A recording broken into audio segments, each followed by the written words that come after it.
You can come on stage while I introduce you. I think that's actually really nice. Yeah, come on stage. Oh, hello. Take the space, take the space. Okay. Okay. So Mick is a Chicago-based designer by day and an illustrator by night. In a nutshell, you love internet culture, right? Yeah. Yeah. Navigating about the future and imagining how designers can support people's values and intentions. Currently, you're a visual designer at Google. Are you reading my speaker's notes right now, just to check if they're right? Great. We didn't do this before, so I hope they're right. No one. And you like to create solutions that have beauty and brains. Oh, yeah, that's true. That's your reputation. So we look forward to hearing about that. And she also works with Sam Horner. Sam, are you around? Well, there he is. So Hi, Sam Sam hosted Tokyo this year and Copenhagen last year, and will be hosting this conference here in Copenhagen next year, and works together with Mick. So it's all family related. And Casey, I can't see my speaker notes. So I think I'm going to do the first sentence, and then you take over. Sure. Can you do that? So, I can't see my speaker Yep. notes. Let's do this anyways. So, Casey, you are a designer, and you are also a speaker and a teacher. Is there something with the sound here? You've been designing digital products and services with a focus on emerging technologies such as AI, augmented reality, voice, yeah, quite a bit. And for the past 10 years, you've been giving talks about AI like this, speculative design, art history, just general design talks. And currently, you lead the AI and design team for DocuSign. So my job is really not that difficult. All right, let's just, now we got that in place. But thank you anyways for giving me really nice compliments during the breaks. So you promised me, both of you, that you were going to be hilarious. I did not promise that. That is tall not true. order. Hilarious. Like lots of jokes. So in case I just made that super cringe, you have to now laugh on commando. Just also if it's not funny. Because now we set the stage. But it will be funny. Yeah. If it's not funny, then we will never show our face here again. Yeah, exactly. So just laugh no matter what. Please. Yeah. No, but really, thank you for being here. Thank you for bringing the energy. Thank you for having the courage to be at the kind of the last talk of the daytime program. So that's great, and thank you all of you for getting back into the room and for showing up. Did you stand up before? Let's do it again. Please stand up. This is such a great... Casey and Mick. Take it away. Okay. All right. All right. So, off to a good start. Let's go again. Yeah. Take it up to the top. Good afternoon, everyone. My name is Casey. And I'm Mick. And before we get started and jump into our talk, we want to do kind of a shared visualization exercise to get us all in the same headspace. So I need you to imagine that it was about a year ago, and you are at a dinner party. And you and I are seated next to each other. We start talking. How do you know the host? Where are you from? Etc. Without fail, I would turn the conversation to AI. I was insufferable. It's all I thought about. It's all I talked about. And I would ultimately, in just about every conversation, sound like the CEO of Google at a recent I/O event. So I don't know if you saw this. AI, generative AI,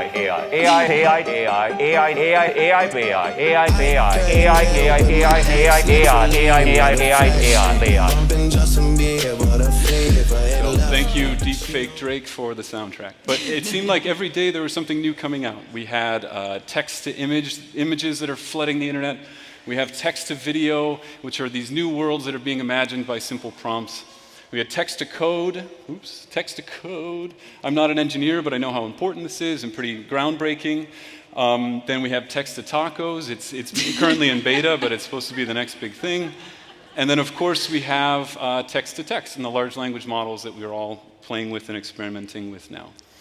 And I know you all have played with these, and you've seen all the parlor tricks, but we want to do a few more. So let's give it a few prompts. Let's see what this generative AI can do. So let's write a haiku about design matters. Pretty simple. Let's see what we got. Designers gather. to explore and learn, create, and lead change through craft. 575, think it checks out. Yeah, not too bad. Let's make it a little harder now. How about we want to create a Netflix horror series about design matters. So let's see what it can do.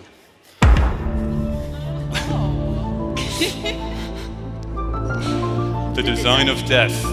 What do you do when your creation becomes your nightmare? I feel like I'd watch that. Binge watch, I think. Binge watch. All right, final one. Let's create a Danish pastry inspired by design matters. And this is what we got. The pixel pie. Here are the ingredients, the instructions. Here's a beautiful illustration of what it looks like. And Mick and I were planning on bringing enough for all of you, but there is a weight limit of how much pie you could bring on a flight from Chicago. Customs, I guess, so instead, we generated a video of all of us enjoying it together in Copenhagen. Now look how happy we look. We are! Come on! Look at the pie. Oh my god, it tastes so good. So delicious. Pixel pie. It's delicious.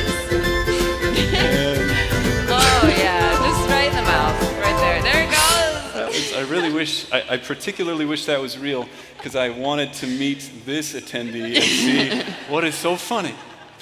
So, needless to say, I have been very excited about the last year in AI development. Yeah. On the other hand, if you were to ask me how my last year has been, maybe you've felt this way, but I was terrified. That's kind of how I've been feeling, overwhelmed, uncertain. You see, I'm a little bit of what they call an overthinker. It kind of comes with the territory of being an empath. I feel a lot of feels, and I feel them often and deeply, which honestly is great for my day job. I'm a designer at Google, so it really helps to be able to put myself into other people's shoes. Big fan of being an advocate for the user, and I really love to use storytelling to bring ideas to life. What I've also found that's helped with expressing my feelings is illustration, which honestly was born out of my frustration with my day job. I have had my share of shitty projects, frustrating clients, so it's really nice to have something just for me. And plus, when you're your own boss, you can draw whatever you want. So I have been professionally getting paid for doodling butts, boobs, farts for the past 7 or 8 years now. And what I love about both design and illustration is that it really helps us create a deeper understanding of the world around us. In my long and storied career, I have been around long enough to know that the only constant is change, and I can't tell you how many times I've had to learn a new tool, a new process, do my timesheets differently. So yeah, I think it's been a long, changing evolution. But something about this new technology feels different. And since last November, with that announcement of ChatGPT, it's felt like every day there's a new tool coming out. I heard an analogy of a kind of similar to a ketchup bottle. So like first when you're like trying to get it out, it's like just a couple drops, and then you keep pounding it, and all of it just like splashes out on your dinner plate. So it just has felt overwhelming. And then it feels like another day, another headline of how we'll be made obsolete, how the robots are coming for our jobs, and even some like mild threats to our children. So a lot of us, I think y'all can relate, have felt understandably more nervous about our own futures and our own livelihoods. We won't get into it, but it sparked a ton of debate, heated debate, I would say, about ethics and copyright and plagiarism. And if all that wasn't enough, why not just like sprinkle a little existential crisis right there on top? So yeah, by the end of it, I've been feeling like this a lot. So it just really escalated quickly. But despite feeling differently, what Casey and I can both agree on is that generative AI will change our practice in big and small ways. We just wondered how and what can we do about it now. So we've spent the last year or so checking in, sharing news, really just like sending memes, trying to process what all that means for us. So my journey to this stage started in 2017. I hosted a talk in Chicago called The Future of Design and had all these different thought leaders come to the stage. And when we asked about what do you think is coming, I thought the most interesting answers were around AI. So I thought, all right, I gotta bone up on this. I want to stay up to date.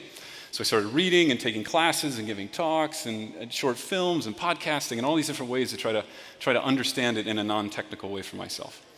I have learned the most, however, over the last year as a design manager at DocuSign, where I oversee the implementation and integration of all of these large language models into our different products and features. So I've had the front row seat of it. And while I've done that and worked with my team and the DocuSign team and then also friends and other colleagues outside of DocuSign, I've thought of what are ways in which I can get people, hopefully, as excited about all of this as I am, and thinking about the ways we can use this in our craft. So I developed kind of 3 steps of how I've seen this emerge and come out here. So the first step, I think, for everyone is you just have to explore and understand what these generative AI tools can do conceptually. Mock up, this is experimentation, so kind of kick the tires on it. What are you able to make it do? And then finally, imagine. Now that you know what it does, how can you dream bigger about what problems you're solving at work or the types of workflows that you yourself are completing? I like a good mnemonic to help remember it, so I called it Ex Machina. Thank you very much for laughing, Mick. A framework for upskilling your AI literacy, competency, and confidence. Now, I hope you associate that with Ex Machina, but not confuse it, which is also the fantastic 2014 film in which Oscar Isaac proves that he can do anything. This guy is a dancer. Are we doing another dance break now? Throw my back out, just watch. Yeah. Yeah, so while he was dancing, I was in the middle of burnout. I burned out hard this year, so, but honestly, I think that's kind of a rite of passage these days. What with, life stuff, work stuff, the state of the world. I heard it called a polycrisis the other day, and I was like, that's accurate. So yeah, I've been feeling overwhelmed and uninspired. So Casey and I have been friends for close to a decade, and he is nothing if not a good friend. And like any good friend, he really wanted to try to perk me up. So he calls himself insufferable, but I would say he is passionate about AI. And so he asked if he could train a model on my illustrations. And honestly, I had no idea what that meant. So I was like, oh, yeah, sure. But apparently it wasn't that kind of model, so that's good. And the next day, he texted me this. Check this shit out. It was like, here's my reaction. Oh. I'm okay. He just kept texting all these pictures, and they were just like, it was a barrage of them, and I was like, I don't know, they were good, but like or they were bad, but like in a good kind of way. I don't know. I was intrigued. They didn't feel like me, despite being trained on me, but I saw potential. And with my whole burnout thing, I'm just like, this is my get-rich-quick scheme. Like, this is here. Like, Casey builds the model, I just hit generate, and then it's just like a buttload of cash comes out, right? So, yeah, I was excited. So let me dive deeper into the framework that I had here. So the first step I call explore, or just general raising awareness, AI literacy. Kind of what I was trying to do with Mick, where here's what these models can do. Maybe you should think about it. My take on all this, though, is that it's more important to understand what generative AI can do and not necessarily how it does it. I think if that's a barrier of entry, when you think of AI and you suddenly have all these diagrams and you don't understand exactly what computer science is, like myself as a non-technical person, I think it's more important, if we want to get to a place that we can start solving problems with these tools, is just to understand conceptually what they can each do and not really dig into the details as much at first. And my feeling then is once you've developed this understanding, share your knowledge with others. Let it be your immediate team or your friends like Mick. Yeah. So taking Casey's advice, I started playing around. I just typed in, how do I get out of this fucking thing? Like, how do I get out of this creative block? And so, okay, maybe not verbatim. So here's a little prompt writing 101 if you haven't played around. So first you want to start by setting a persona. In this case, this was a really fun exercise that I'm calling prompt power posing. I also did these behind stage. You may have caught me. But it's really about, like, for me, it was writing positive affirmations about myself in third person. My therapist loves this for me. So I wrote, you are a clever and creative illustrator who excels at drawing witty visual puns. Your work is often funny, but it can also be thought-provoking. You are a master of the absurd, and you use your art to explore the strange and unexpected. And then you want to give it a little bit more context. So I told it, your work often uses butts, boobs, farts, and memes, and you love to get a laugh out of people. This is where you laugh. Okay, cool.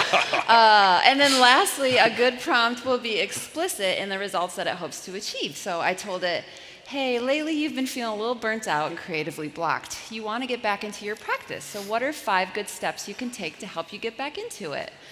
And honestly, I was so taken aback by like how sweet it was. So it did this whole thing where it like spit out a bunch of stuff, but it said, I understand that creative blocks can be challenging, but don't worry, we'll work together to get you back into your artistic groove. And this may be very American reference, but anytime I hear the word groove, I cannot help but think of this movie. So this is how Mick gets her AI-generated groove back. So the steps, it wrote me a long list, but the steps, kind of seem like no-brainers. I won't belabor the points, but as someone feeling burned out, it was really helpful to have something to just kind of digest, make it digestible, make it feel a little bit more manageable. I particularly like this step. It felt really relevant to me, so I wanted to play a little game of AI Inception. How much of my dirty work could I make AI do? So I went to ChatGPT. I told it to give me a list of themes on the topic of butts and farts. And honestly, it was a gold mine. It had fartnadoes, flatulent forests, booty bandits, and honestly, I thought it would be a lot more boring or uninspired, but I was super happy, and I just pretty much copy and pasted all of these and saved them for later. So next, we've explored, we have a sense of what these things can do conceptually. Now, I think we need to mock up and experiment with them.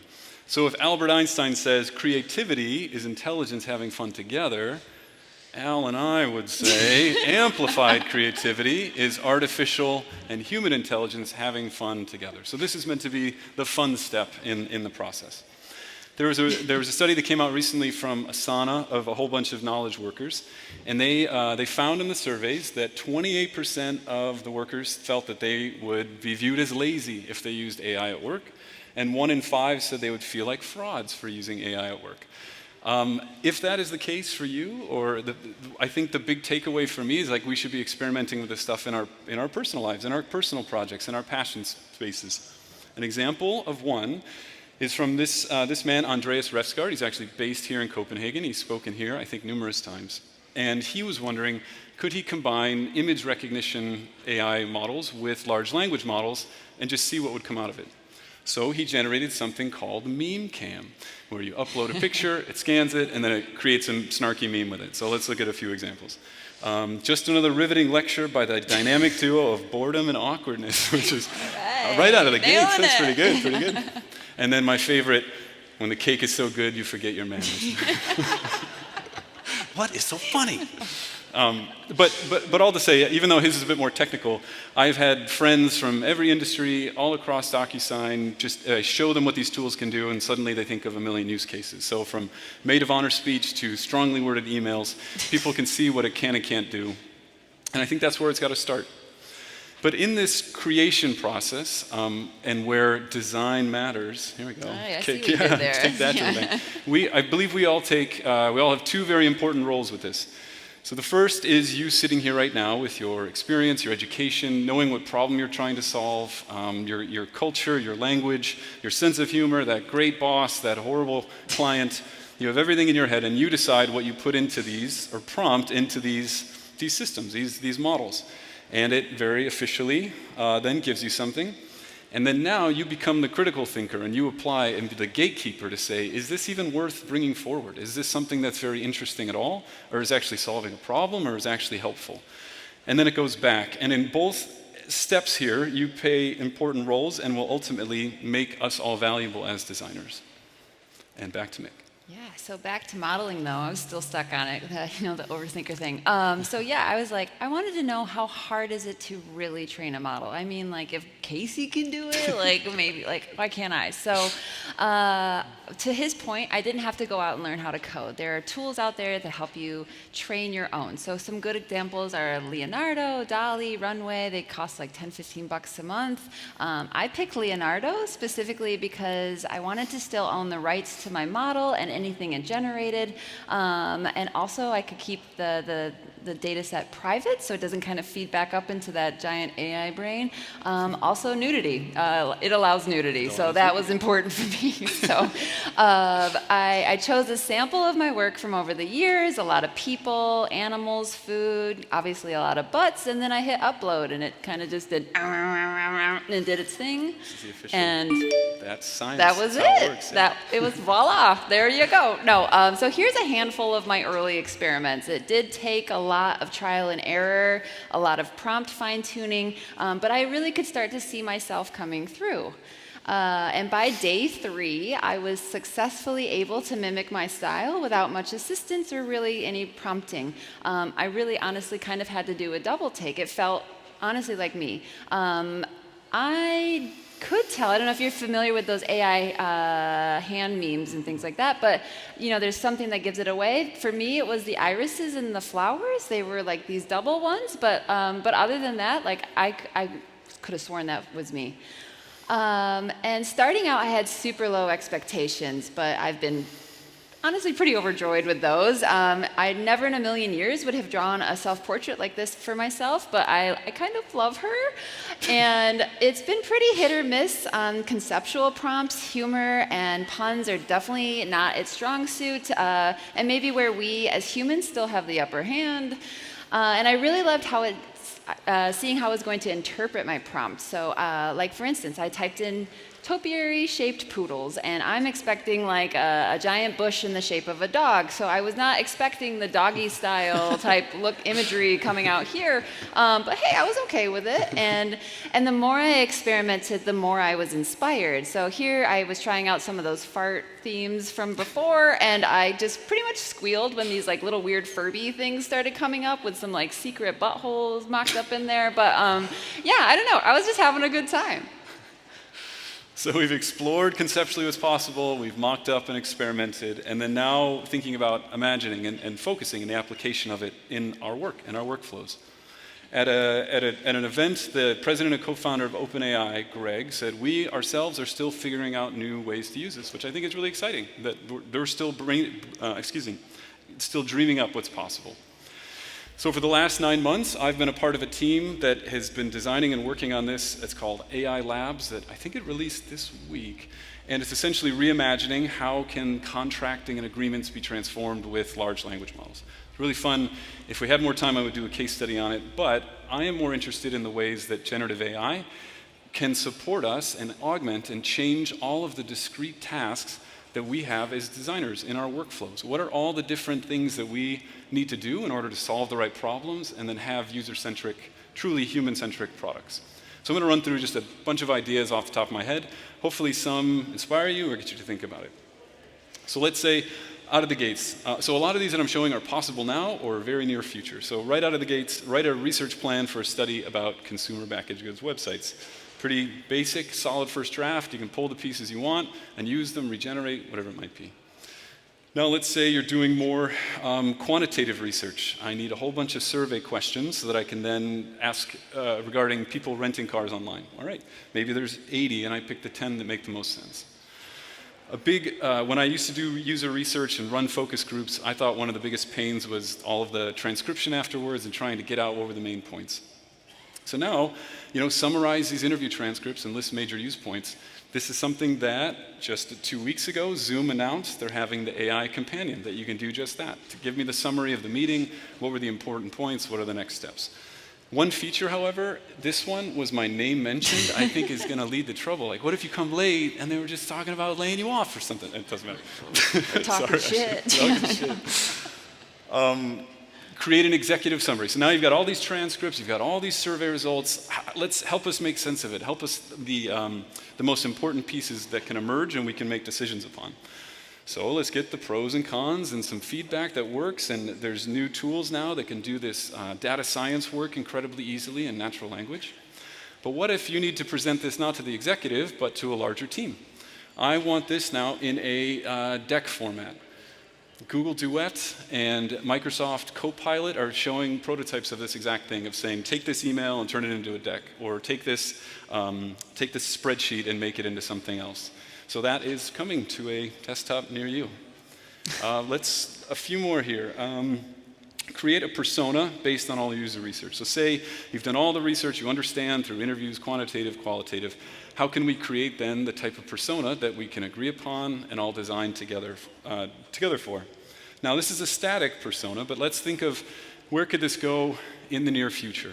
So last year there was a paper that came out about something called silicon sampling. And the idea is that they could source all these different data points and super fine-tune a model, and then you could ask natural language questions to it. So it would be around consumer insights or maybe politics, but why couldn't we start doing that with all of our insights and have something like this? Hello, I'm Sarah, your new user persona based on all of the research you've done. I'm happy to make my debut here at Design Matters 2023. So who do you think is funnier, Mick or Casey? Don't answer that. For me. Pause. But why, in some future state, not that far off, why couldn't we invite our personas to a Zoom call and test our assumptions, and she could cite in the research why she believes that? I don't think that's not crazy. Now, what about an idea? You've got a good problem that you know you're going to solve. You've identified it right. Now I need a bunch of ideas or thought starters on what to do with it. You're seeing this ability to generate ideas and ideate kind of baked into all the products we already use. I've seen it in Miro, I've seen it in Notion. This just came out, Jambot within Figma that my team and I are playing around with. All of this idea generation stuff is going to be just baked into our normal tools. All right, moving on in the process, a storyboard. I'm not an illustrator, as good as Mick, but oftentimes using a storyboard to show a day in the life or general use case or scenario is a wonderful way to build empathy for our users. So now I could generate this in just a few prompts, a few chats, and suddenly I have a way to build more empathy for our users. Don't read too closely. Now let's talk about inspiration. So getting into the visual side of things. I want to generate logo ideas for a landscape architect firm. It took longer for me to put this slide together than to get all of these ideas that are brought forward. So it's a great first starting point to determine what about this do I like or do I not. Now as designers with our experience, it's also important to make sure we're making smart choices, that it perhaps doesn't look like things that are already out there. For example, I think this looks a lot like the Barack Obama seal. And I don't want him coming to get mad at me and sending a cease and desist or something. I hear he's a big dog, so. That GIF was too perfect. I had to use it. All right, so other inspiration. Rather than searching and going to find it, why don't I just ask for mobile inspiration and have these different layouts or colors, or although this is all kind of gobbledygook, it still is a good starting point to think about it. There are new multimodal models that are on the market. I know ChatGPT is, their app just announced they're going to be doing it. But the idea is that you can upload an image and then you can ask questions about it. When I've done studies before with users who are blind, they had complained. They'd say they'd read a news article and the alt text would just say graph, or the alt text would just say image, and therefore they're locked out of the knowledge that is on that page. But if we can put this into these multimodal models, then this is exactly verbatim of what came out when I uploaded this of, here's what the graph is about, here's what it's for. Imagine being able to interrogate that if you're someone that can't see. I think that'd be amazing. And then finally, kind of the holy grail here is being able to hook all of these up to our Figmas or whatever it might be, connected to our component library, and we can get a solid first draft of a page or an app or what have you. This is an example of, I think it's called UI-Izzard or something, that they're trying to do that. So the point, I know I'm just throwing a ton of ideas at you, but the point is, how can these tools, although yes, for the things that we're designing for our users, how can that solve their problems, but in what ways can it help us? How can we imagine in the ways that our design practice will be changed by it? Yeah, because the tools are great and all, but like I mentioned earlier, tools change. So it's more about changing the way we think. So how might we take these principles and apply them to the process of generating ideas? And so, for example, it's been really fun to use it as a collaborator and someone to bounce ideas off of. This is a new tool from Google that expands the writing process. So I wanted to riff on some ideas for a hot dog character, so I typed that in, and it spit out a list of ideas right here. I really like the idea of a punk hot dog, so I decided to just sketch it up. And then, next slide. Yeah, we touched on this earlier, but it's really nice to help visualize your ideas as a starting point. So sometimes it gets it on the first try. I really liked this like gorilla, mama gorilla and baby gorilla, but there was things about its face, and I wanted to change the color, so it was good to have just like a first draft. And then sometimes it takes a lot of effort. So for every good one I generate, I get about 30 or 40 or 50, honestly, that are just complete garbage and nothing that I wanted. So it kind of becomes like gambling at that point, where I just am trying to get lucky and just keep hitting that button to generate it. But it gets really fun and addicting. And lastly, what I think is maybe the coolest use is how I can evolve my own style. My work has always been pretty simple line work and a really limited color palette, so it's literally shown me how I can play with things like texture and color and shape in all new ways that I hadn't considered or thought about. And that's all to say I haven't even started playing with any sort of video or animation tools out there that just really could take it to another level or bring more life to it. So I'm really excited to play around with that. So in conclusion, just to wrap it up in a nice bow for you, we both still agree that generative AI will revolutionize the design process by empowering the ideation and creation process. As I mentioned, the way I think that we can be prepared for it and ready for all these changes is through the Ex Machina framework, which stands for explore, where we get to know what's conceptually possible, mock up, where we just experiment with all the tools that are on the market to see what it can and can't do, and then ultimately, once we know, imagine how it could transform our work or our workflows.